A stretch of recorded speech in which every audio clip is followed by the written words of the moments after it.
안녕하십니까. 신인견의 국방TV 데일리 디펜스입니다. 자, 오늘은 좀 많이 우려스러운 이야기 좀 해드리겠습니다. 미국의 이딴 경고, 한국 세컨더리 보이콧 조심해야 됩니다. 이런 주제로 제가 데일리 디펜스 진행하겠습니다. 로이터에서 1월 23일 보도가 나왔는데요. 뭐라고 보도가 나왔냐? 로이터 통신이 이렇게 보도를 했습니다. 한국 정부가 지난해 북한에 343톤 규모의 석유 제품을 보냈지만 유엔에 보고되지 않았다. 즉 불법으로 보냈다 이 말이겠죠.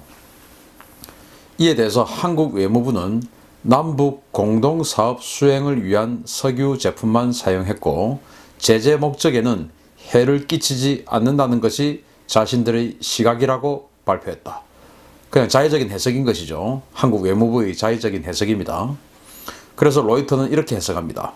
한국 정부는 북한에 대한 UNSC, 즉 UN 안보리의 대북 제재를 선별적이고 일관성 없는 기준으로 이행하기로 했다. 즉, 이 말은 자기들 마음대로 해석하고 마음대로 판단하고 마음대로 행동한다. 그 말입니다. 그렇게 미국의 유수의 통신사인 로이터 통신이 이렇게 보도를 했습니다.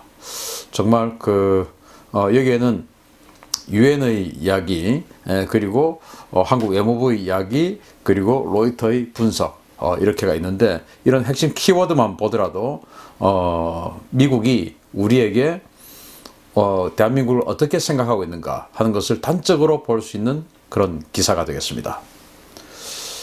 자, 그런데 한국 외무부는 제재 목적에는 해를 끼치지 않는다 라고 이야기를 했다라고 했죠. 그런데 제재는 지금 어떤 것에 진행이 되고 있느냐?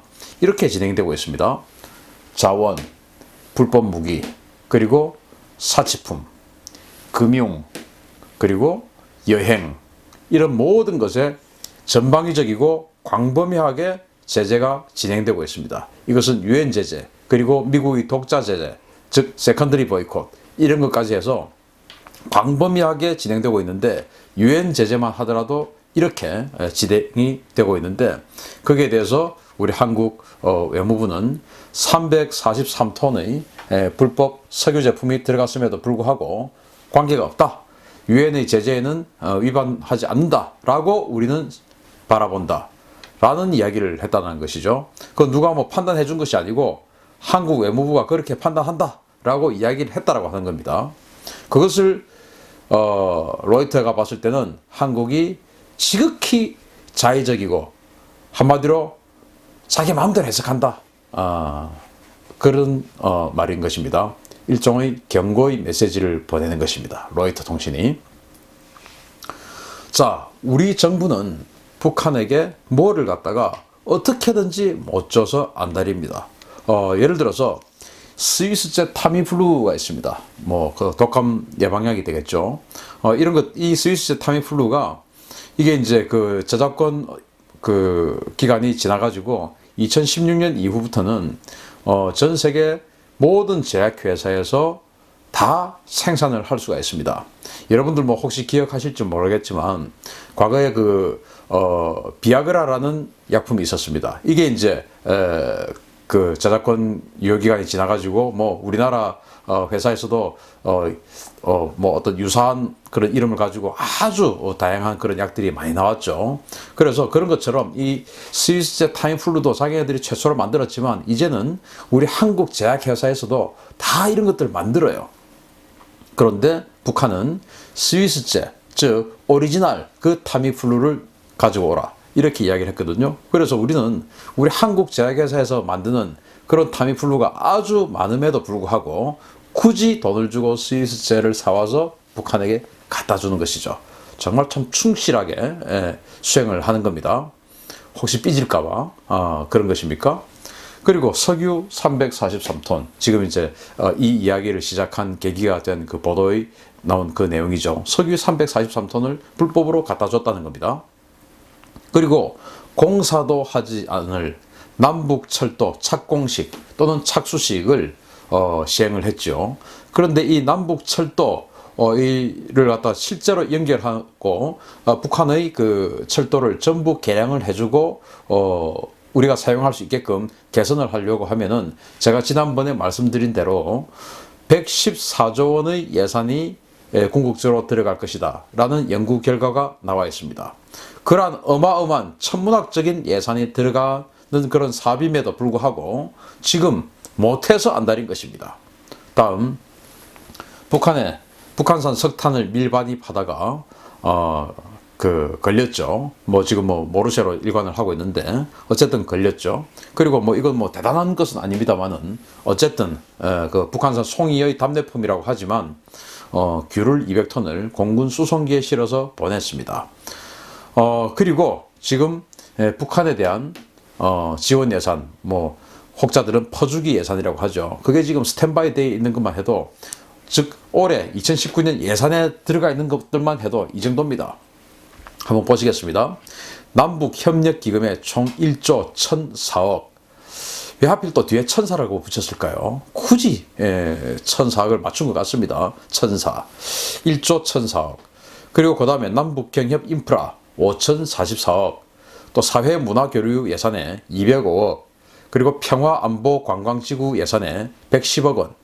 이산가족 교류 예산에 336억 원. 그리고 대북 식량 지원 10만 톤. 이렇게가 지금 스탠바이 해서 언제든지 북한에게 지원할 수 있도록, 또 북한을 위해서 쓸 수 있도록 지금 준비가 되어 있는데 제재 때문에 지금 못 쓰고 있는 것이죠. 그렇지만 주고 싶어서 안달이 나 있는 것처럼 누가 봐도 보이는 것 아니겠습니까? 어쨌든 이러한 것들이 지금 우리 정부가 북한에게 진행을 했고 집행을 했고 또 집행을 하고자 준비하고 있는 것입니다. 참 그 국제사회가 북한을 옥죄어서 북한의 핵을 내려놓게 만들려는 그런 기조와 많이 좀 엇박자가 나고 있는 것은 누가 봐도 사실인 것 같습니다. 자, 그런데 말이죠. 2018년 10월 18일, 그러니까 지금으로부터 석 달 전입니다. 그때는 10월 달은 국정감사를 하는 시기죠. 그 국정감사에서 지금은 이제 전임이 됐는데 김동연 전 기획재정부 장관, 이 사람이 국정감사에서 이렇게 이야기를 합니다. 당시 이제 그 세컨더리 보이콧 이야기가 많이 있었지 않습니까? 한국 금융기관들이 미국 그 재무부의 전화를 받고 또 이 컨퍼런스 콜 해서 이제 전화로 회의도 하고 여러 가지 어떤 그 지침도 받고 가이드라인도 제시받고 이렇게 했다라는 보도가 그때 나왔었고, 그때 우리는 세컨더리 보이콧을 당하는 게 아니냐 이런 이야기가 많이 있었죠.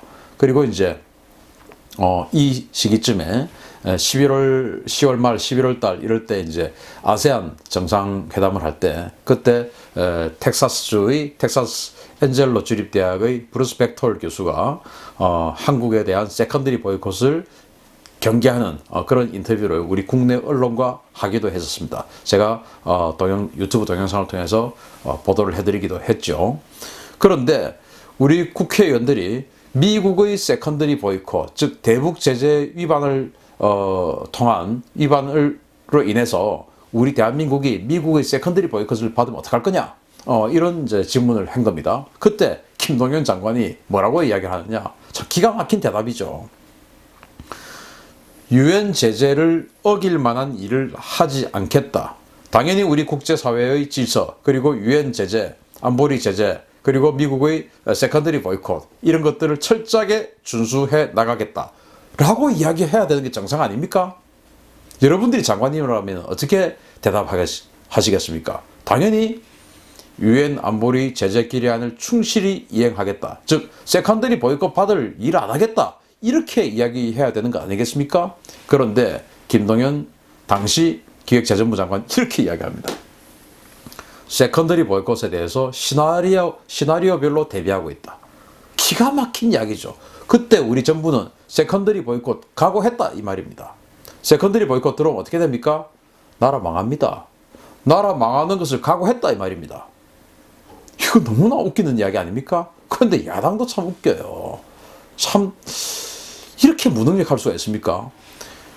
기획재정부 장관이 나라 망할 것을 각오하고 있다라고 하는데 그것에 대해서 강력하게 어필을 하고 공격을 하는 그런 야당의 어떤 그 국회의원 또 그런 전사가 없었다는 게 너무 충격적인 이야기예요.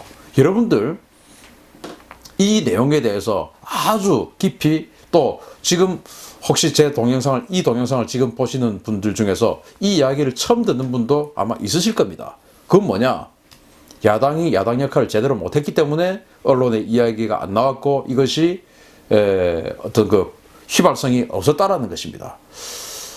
이런 면에 있어서는 우리 정부도 정말 우려스러운 그런 일을 하고 있는 것이고 우리 야당도 정말 우려스럽게 그 대정부 어떤 그 야당으로서의 활동 이런 걸 하고 있다라는 그런 걱정을 안 할 수가 없는 거예요. 다 같이 잘해야 됩니다. 정부도 잘해야 되고 여당도 잘해야 되고 야당도 잘해야 됩니다. 야당은 야당답게 잘해야 되고 여당은 여당답게 잘해야 되고 정부는 대한민국을 위해서 오직 대한민국을 위해서 잘해야 됩니다. 그런데 제대로 안 되고 있는 것 같아요. 세컨더리 보이콧을 대비하고 있다. 나라 망하는 것을 각오했다라는 말입니다. 자, 그런데 말이죠. 또 이게 NHK에 보도가 됐습니다. 어제입니다. 뭐라고 보도가 됐냐? 유엔 안전보장이사회 전문가 패널, 즉 조사위원입니다. 이 사람은 조사위원인데 뭐라고 이야기를 했냐? 자, NHK 보도입니다.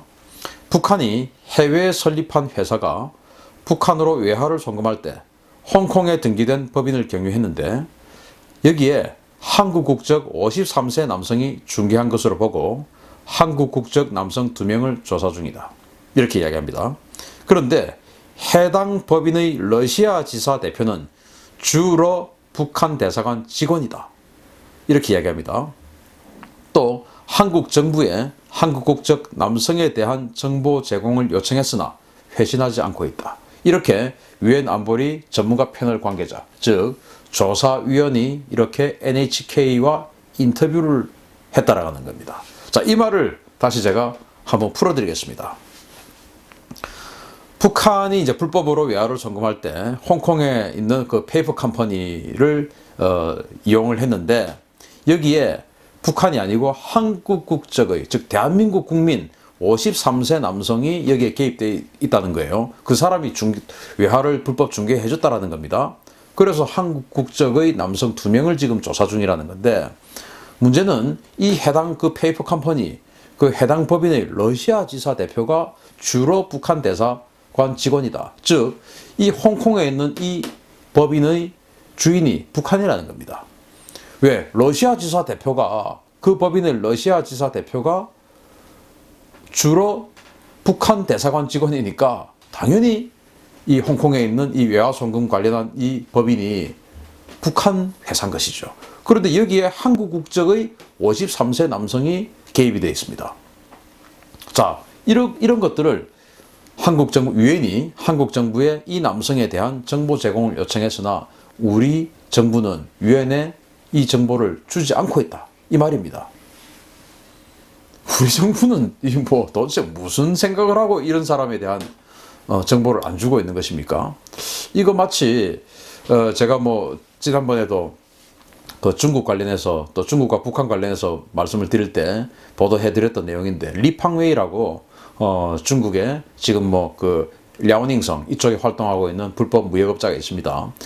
북한의 사치품과 불법 무기 그리고 탄도탄 미사일 재료 이런 것들을 들어가게끔 해주는 중개 무역업자예요.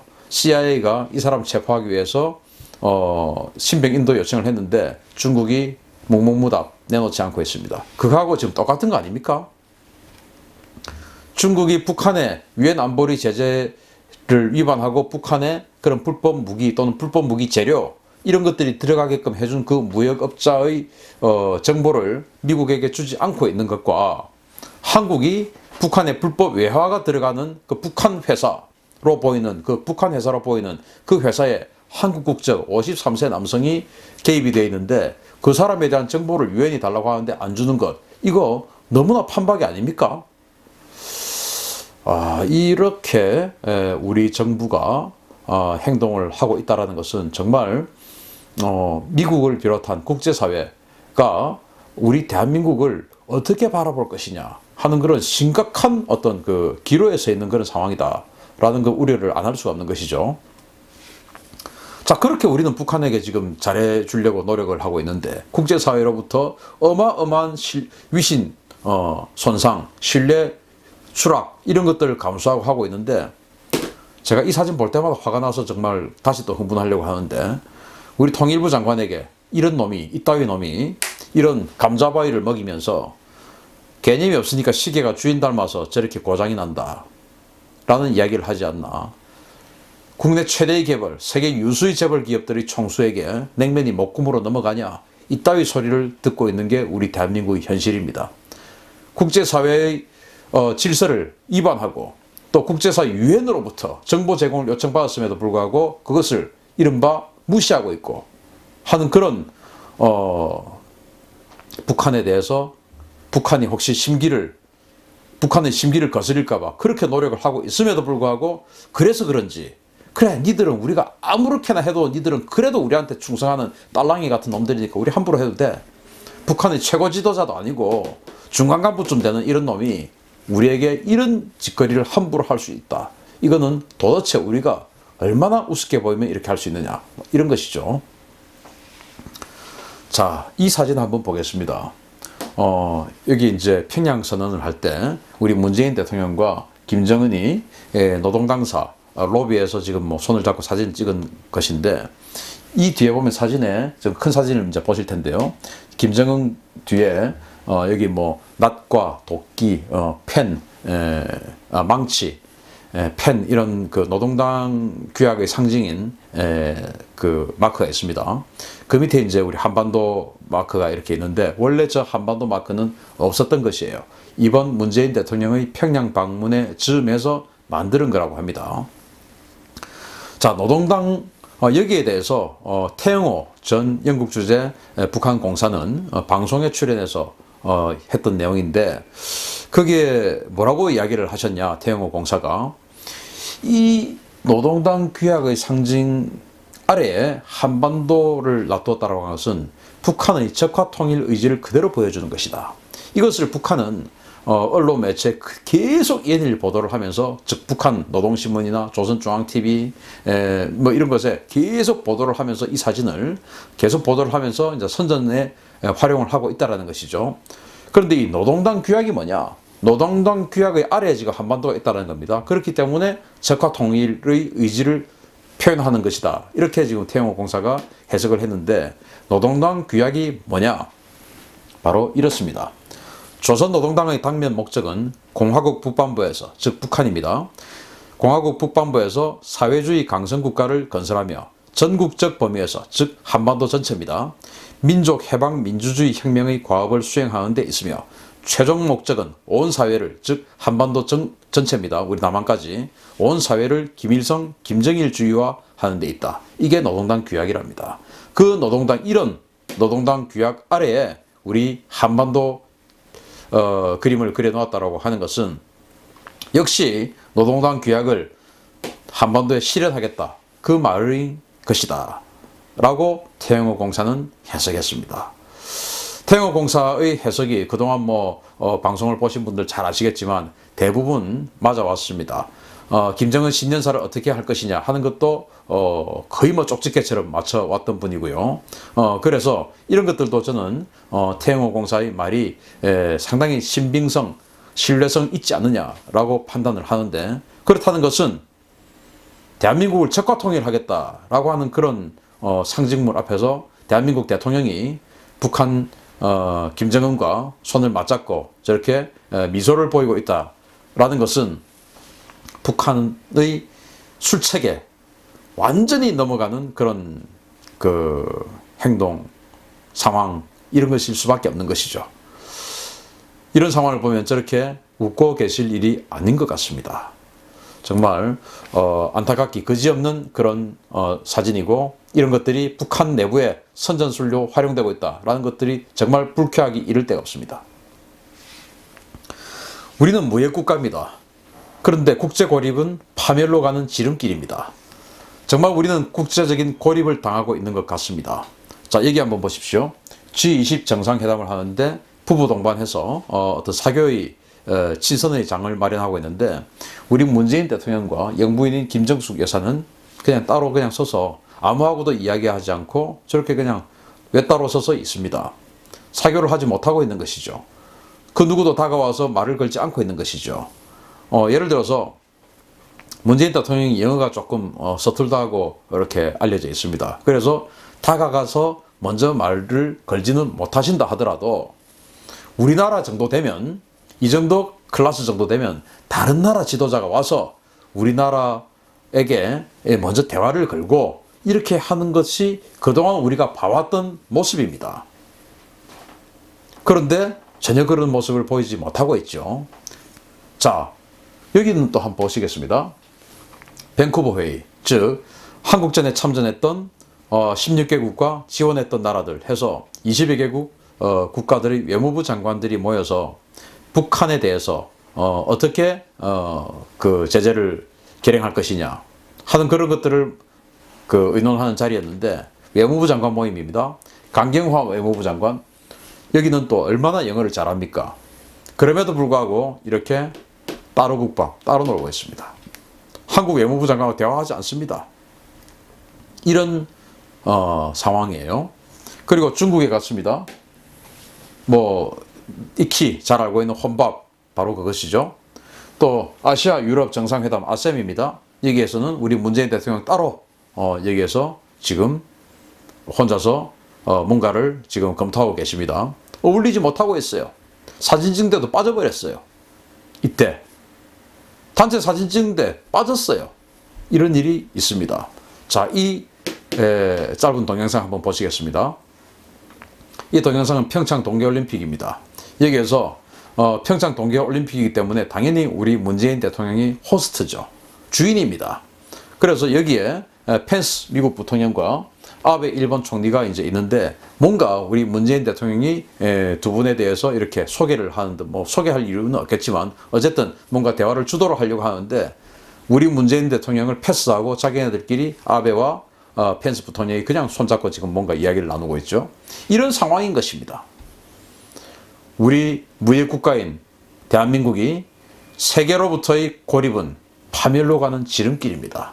그런데 세컨더리 보이콧을 각오하고 있고, 세컨더리 보이콧을 당할 그런 우려 속에 있고, 그런 보도를 미국이 지금 로이터 통신이 하고 있다. 이런 것은 지난 아세안 정상회담 할 때 그때 브루스 벡톨 교수의 경고가 지금 시즌2로 지금 2019년에 대해서 다시 나오는 것이 아니냐. 그래서 정말 우리는 세컨더리 보이콧을 통해서 금융이 막히고, 그러면 누가 우리 대한민국에 투자하겠습니까? 기관 투자자들, 지금 주식시장에 있는 외국 자본들 다 빠져나갈 수가 있습니다. 그런 상황을 맞이하게 됐을 때 대한민국이 과연 생존할 수 있을 것인가? 생존할 수 없습니다. 그런데 왜 이렇게 목숨 걸고 그런 질서를 위반하느냐? 정말 안타깝기 그지없고 우려스럽기 그지없습니다. 이런 일이 더 이상 벌어지지 않고 우리 국제사회의 질서 속에서 그들과 손을 딱 잡고 같이 나가면서 북한 문제에 대비하는, 그리고 한미동맹 더욱더 공고하게 나가고, 그리고 우방국가들, 우리 주변에 있는 우방국가들과 더 이상 마찰하지 않고 같이 나가야 되는 그런 대한민국이 이렇게 질서를 위반하고 뛰쳐나오는 것, 이제 하지 말아야 합니다. 2019년 부디 올해는 세컨더리 보이콧 걱정 없는 대한민국 됐으면 좋겠습니다. 그런데 세컨더리 보이콧의 경고음이 지금 나오고 있다. 새해 벽두부터 정말 우려스러운 일이 아닐 수 없습니다. 이런 소식 전하면서 데일리 디펜스 마치겠습니다. 감사합니다.